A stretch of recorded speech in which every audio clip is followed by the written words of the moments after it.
Salut tout le monde, j'espère que vous allez bien. Donc aujourd'hui, on va déployer un serveur Elasticsearch avec une visualisation Kibana. Et notre objectif, c'est de pouvoir visualiser les logs de notre firewall et peut-être, pourquoi pas, les logs de notre Windows Server, donc les activités de notre peut-être Active Directory, visualiser ça sur notre euh, interface Kibana. Donc voilà, les configurations sont déjà faites. Donc, comme je le dis souvent, si quelqu'un a besoin vraiment des configurations de la façon dont ça a été fait, la personne peut juste m'écrire, on va travailler sur ça ou je ferai peut-être une vidéo, mais c'est pas très sûr pour poster la façon dont il faut faire les différentes configurations. Donc voilà. Donc ici, j'ai utilisé un PF5 comme firewall, et j'ai utilisé un Windows Server 2016 comme serveur Active Directory. Du coup, pour le serveur Elasticsearch, j'ai juste utilisé un Ubuntu 22.04. Donc voilà. L'objectif, comme on le rappelle, c'est de pouvoir envoyer les logs du PF5 vers le CM en fait, notre CM qui est le Ubuntu. Et on va aussi collecter les logs du serveur Active Directory. Donc, quand on va commencer directement, quand on va sur le serveur Active Directory, l'interface de notre Kibana, on va aller au niveau de... Donc il y a ces trois barres là-bas, donc un peu le menu. On va dans le menu et on descend, on va au niveau de Fleet. Donc quand on va au niveau de Fleet, c'est un peu ici les agents élastiques. Donc par défaut, il n'y a aucun Fleet. Donc on ajoute un Fleet Server. Donc le Fleet Server en fait c'est tout simplement notre serveur sur lequel est hébergée notre solution, si on veut. Donc voilà, on a pris notre CM, notre Ubuntu Conflict Server. Et ici maintenant, il y a des notions différentes. Donc on va aller pas à pas. Disons, on a configuré notre Fleet Server. Donc pour ça, il faut juste ajouter un serveur Fleet et puis voilà. Donc on peut avoir plus d'un serveur Fleet, hein. Mais je pense qu'un serveur, c'est déjà suffisant pour ce qu'on a à faire. Donc voilà, il faut ajouter et puis les configurations, ça se suit étape par étape. Donc comme je l'ai dit, les configurations, on va voir ça ici. Si vous voulez une vidéo pour les configurations, on fera ça plus tard peut-être. Donc voilà. Après ça, donc on a notre fleet server qu'on a nommé CM. Donc voilà. On doit maintenant, on va commencer premièrement par le Windows Server et notre Active Directory. Alors, on a fait quelque chose de très simple ici. Donc le jour, en fait, les trucs rouges là, c'est pas parce que c'est en fait parce que j'ai pas mis de clé de licence. Donc voilà, ça me dit que je dois mettre une clé de licence et redémarrer parce que mon Windows n'est pas activé. Donc bon, sans ça aussi, on peut voir ce qu'on cherche à voir, les logs et tout. Donc il n'y a pas de souci, on peut garder ça comme ça pour ce test. Dans l'entreprise, on aura déjà mis les clés de licence et tout, donc on n'aura pas ce problème là. Donc voilà, on n'a pas grand chose à faire ici. Ce qu'on a à faire maintenant, c'est quoi? C'est premièrement, bon, ici, on veut collecter les journaux d'ici. Donc, pour le moment, on n'a pas grand chose à faire. Ce qu'on a à faire maintenant, c'est de venir ici et d'ajouter un agent. Donc, quand on ajoute un agent, on ajoute de l'agent, ça va nous demander, voilà, ça nous demande, on dit Tools and Agent Policy. Donc, Agent Policy, c'est en fait on peut dire une politique comme ça qu'on déploie. C'est ça qui nous permet en fait de récupérer, d'intégrer les différents agents. Donc c'est un peu ça ici. Donc quand on vient, on peut créer juste une nouvelle police, donc une nouvelle politique. On revient ici. Bon, j'ai déjà créé Windows, donc voilà. Et là, dans cette politique, il y a beaucoup de choses que vous pouvez intégrer si vous voulez. Donc moi, j'ai intégré, pour ajouter les intégrations, c'est simple. On cherche Add Integration et puis ça vous envoie vers la page Integration voilà, de Kibana. Donc, vous cherchez juste, voilà, on cherche à récupérer les logs Windows. Donc, pourquoi pas Win, donc Win, et puis il y a le WinLog. Donc, déjà, les deux sont suffisants. Vous cliquez dessus, vous voyez plus de détails, vous voyez comment l'intégrer. Donc overview, ici on voit plus de détails sur l'événement en soi. Ça se charge, on patiente un peu. Vraiment avec une excellente connexion, ça passe un peu plus vite. Donc ça se charge. Display slowing down. Voilà, donc c'est venu. Donc si on lit tout ça, on peut savoir un peu plus de détails sur quel type de intégration est cette intégration, comment ça fonctionne, etc. Donc c'est un peu comme ça. Après, il y a les policies, les integration policy ici, donc on peut voir les politiques aussi ici, on peut voir encore plus de détails. Et ensuite, on va au niveau des configs. Donc on va au niveau des configs. Qu'est-ce qu'on trouve là-bas? Au niveau des configs, il y a aussi quelque chose qu'on a écrit là-bas et puis quelque chose qu'on voit qu'on a l'impression qu'on peut mettre ça dans un log. Bon, ça aussi, on utilise une autre façon, donc on va pas trop s'attarder sur ça. On va au niveau des paramètres et ici, quand vous allez vouloir mettre à jour, donc tout simplement pour ajouter l'intégration, on va sur add Windows et puis voilà. Quand on veut ajouter l'intégration, bon ça se charge, on patiente un peu. Voilà, il y a ces choses là qu'on nous demande, ces questions là, bon. Voilà, on remplit. Donc, comme je l'ai dit, pour les configurations, on verra ça peut-être si vous voulez dans une autre vidéo. Donc voilà, je voulais juste vous montrer comment est-ce qu'on gère quels sont les différents trucs qu'on peut voir en fait sur l'interface. Donc il y a le côté agent, les politiques et tout ça. Donc maintenant que c'est configuré, on va vérifier juste si nos logs en fait réussissent à venir sur notre si nos logs réussissent à venir. Déjà quand on finit de configurer la politique, on ajoute l'agent. Donc on a ajouté l'agent, donc l'agent qui est AD server. Donc on va vérifier si vraiment les logs du serveur AD viennent. On peut tout simplement venir sur AD server ici. Et bon, voilà, au niveau des logs, vérifier que les logs viennent. Donc on patiente, ça se charge. Donc on patiente un peu et puis voilà. Ok, donc on voit aussi en même temps que voilà, il y a les logs qui sont là, qui viennent, différents logs. Mais bon, ici c'est pas très pratique de voir ça. Donc on peut aller sur Open in Log et puis ça va ouvrir ça dans les logs. Dans les logs, on va voir ça peut-être plus en détail et puis on peut arranger le graphique autant pour moi comme on veut. Donc voilà. Donc on prend ici, il y a View Details. Donc on va sur View Details. On voit ça en détail ici.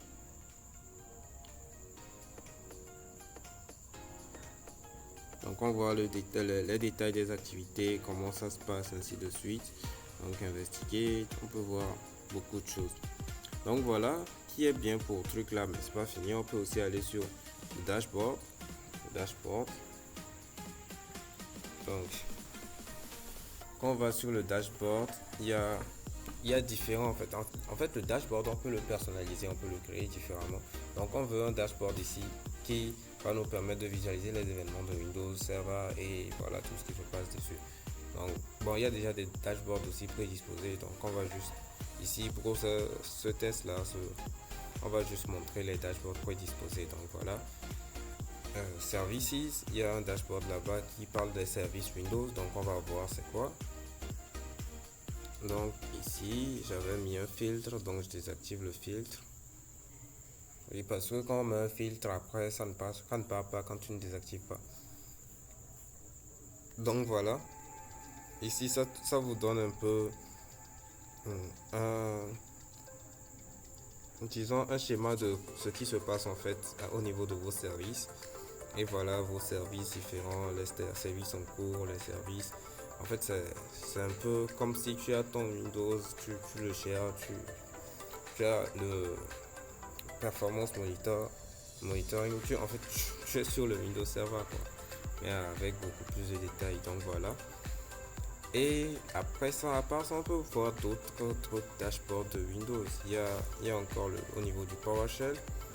Donc on peut personnaliser les dashboards, comme on le dit, on peut créer un nouveau dashboard. Donc ça, c'est pas un problème. Donc ça, c'est pour les affichages. Donc là, c'est un peu le Windows. Donc c'est ok, le Windows est bien intégré. On reçoit les alertes, les notifications. Bon, on reçoit les logs. Donc voilà. Quand on vient ici, on peut agrandir les logs. On peut agrandir les logs et voir plus de détails.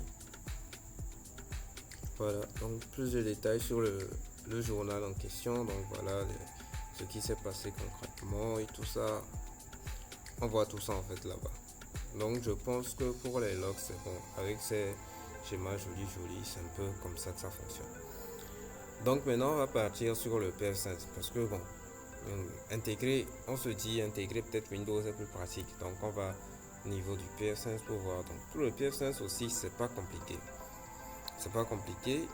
On va au niveau des fleets, de fleet là. Et en fait le PF5 c'est que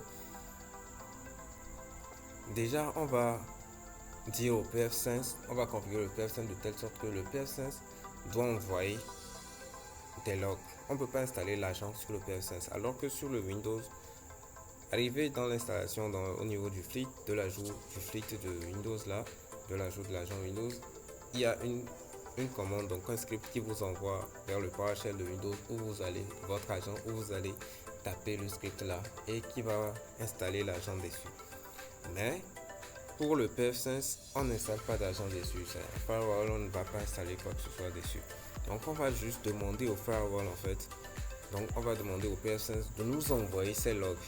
Donc on va se représenter comme un serveur syslog à distance, un truc comme ça. Donc on va recevoir les logs du PF5. Donc c'est ici, pour le PF5, ça se fait au niveau de status, system logs.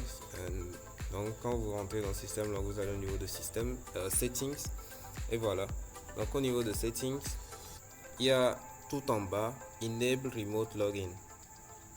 Donc ça veut juste dire que bon voilà, vous activez la journalisation à distance. Donc ça vous demande la source. Bon, vous mettez any. Si vous mettez par exemple, il y a WAN, LAN, localhost. Si vous mettez LAN par exemple, c'est en fait le serveur qui doit recevoir les logs doit forcément être dans votre réseau local.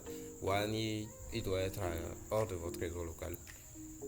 Donc sur internet quoi, sur votre deuxième, en tout cas sur votre WAN que vous avez configuré, et localhost sur votre réseau local. Bon, en fait localhost c'est votre machine. Voilà. Donc au niveau du protocole, je choisis IPv4, c'est l'IPv4 que ici j'utilise. Ensuite pour le remote log server, donc je mets l'adresse IP et le port. Donc ce port là, j'aurai à le configurer quand j'aurai à configurer l'intégration du PF5, parce que oui, on va intégrer le PF5 aussi. Donc on va aller là-bas pour vérifier là-bas. Mais d'abord on va terminer ici. Donc on précise le port 9001 par défaut, donc vous pouvez changer. Donc si vous mettez 9002 par exemple, sachez que de l'autre côté vous devez mettre aussi 9002. Donc voilà, remote syslog content. Donc bon, nous on veut avoir tout, donc everything. Si vous voulez avoir juste les system events, vous mettez juste les system events, ainsi de suite. Donc comme j'ai coché sur everything, je pouvais ne pas cocher sur ces autres là. Mais juste comme j'avais en fait disons j'avais fait un à un, j'avais testé différents trucs, donc voilà, j'ai décoché, ça donnait beaucoup de travail. Donc à la fin, n'oubliez pas, il faut toujours save. Et maintenant quand on finit de save, on va maintenant sur l'agent. Donc ici c'est un peu différent. On ne va pas créer un agent puisque c'est un firewall. Donc ce qu'on fait c'est que quoi, on lit ça à notre agent, non, à notre serveur fleet, donc au SIEM. Maintenant le SIEM il a déjà une politique. Parce que quand vous avez peut-être remarqué, chaque agent a sa politique. Donc on va au niveau des politiques d'agent et on va au niveau de Fleet Server Policy. Parce que chaque agent a sa politique. Maintenant dans Fleet Server Policy, vous allez voir qu'il y a PF5. En effet, comme j'ai intégré pfSense, je devrais mettre sa politique aussi quelque part dans les politiques son intégration quelque part dans les politiques de mon feed server. Sinon, je ne pouvais pas recevoir les logs sur le feed server. Donc pour pouvoir recevoir les logs là-bas et puis les utiliser, il fallait que je mette la politique dessus. Donc l'intégration dessus, autant pour moi. Donc pour l'intégration, c'est pareil. On va sur Add Integration, on cherche pfSense, voilà. On a les détails sur le pfSense. Donc ici même dans l'overview, on nous montre comment configurer le pfSense. Voilà. On nous montre comment configurer ça sur le pfSense et activer les logs. Donc c'est un peu comme ça. Donc quand on finit d'intégrer ça, on va maintenant aller visualiser. Pour s'assurer, être sûr que voilà, notre intégration s'est passée, tout marche. Ce qu'on va faire premièrement par défaut, c'est aller au niveau des data streams. Quand on va au niveau des data streams, on patiente, ça va venir bientôt. Ok. Donc au niveau de integration, on voit pfSense. Donc je vais filtrer en fonction du pfSense. Désolé. Voilà, donc je filtre en fonction du pfSense. Je vois que quand je fais un reload, donc voilà, je vois quand même que le pfSense log est là et il a une size donnée, une quantité donnée. Donc ça veut dire qu'il y a en effet des logs qui viennent. Alors pour le moment 1,5 mégas c'est pas grand chose, mais parce que moi j'ai pas fait des configurations, j'ai presque rien configuré sur mon pfSense. J'ai juste fait les trucs basiques, donc j'ai pas vraiment fait grand chose. Donc c'est pour ça que je ne reçois pas vraiment de log comme ça, je l'utilise pas, il est là juste comme ça pour faire le test. Donc on va maintenant aller essayer de voir ce qui se passe. Donc on va au niveau de dashboard toujours. Donc au niveau de dashboard, on peut voir qu'il y a DHCP, Unbound, Firewall. En fait, quand on va tout ça, bon, moi comme je l'ai dit, je n'ai pas configuré beaucoup de choses sur mon pfSense, donc c'est le seul endroit où on peut voir vraiment les logs. Ici, quand on vient par exemple DHCP, on va voir qu'il n'y a pas grand chose parce que je n'ai pas configuré le DHCP même sur le pfSense. Non. Mon pfSense il prend l'adresse par DHCP, donc je l'ai pas configuré le DHCP. Du coup, le seul endroit où on peut voir des logs actuellement, c'est au niveau du firewall. Donc ça va nous confirmer qu'en effet ça marche. Ça tourne, donc on attend un peu. Voilà, donc les choses commencent à venir. Donc on nous fait un filtrage en fonction de beaucoup de critères, beaucoup de détails. Ici c'est le pays. Ici, bon, c'est les actions, les passes, les blocs. Donc on a beaucoup de filtres. Beaucoup, on voit clairement que voilà, les événements se produisent et tout. On descend. Et voilà, plus bas, il y a encore des graphiques intéressants. Et il y a aussi, voilà, les choses là, les événements. Donc on peut voir les logs ici. Donc on appuie sur ça là ici. Qu'est-ce qu'on va voir? On va voir que voilà, à côté est venu une fenêtre. Et apparu une fenêtre. Donc cette fenêtre là qui nous donne les détails. Donc si on ne voit pas clairement, au single documents pour voir clairement. Donc l'événement ça vient d'où? Ça vient de South Africa. C'est quoi? On peut voir les détails, tout ce qui s'est passé, ainsi de suite. Donc ici par exemple ça prend 50 lignes par page. Mais si vous voulez personnaliser, vous pouvez augmenter à 125. Voilà, donc on va à 100, on va voir que voilà la suite va venir. Ainsi de suite. Donc c'est un peu comme ça. Donc c'est en fait l'objectif de notre solution cette fois-ci a été atteint. Donc on a déployé un SIEM donc qui reçoit les logs des firewalls et disons d'un serveur Windows. Donc grâce à ça on peut compléter ce projet, on peut avancer. Après on va au niveau du swap et on reçoit et on répond aussi automatiquement là. Donc voilà un peu pour cette fois, on a travaillé avec du PF16, de l'Elasticsearch, Kibana, de Windows Server et d'AD. Donc voilà, merci et bonne suite à vous.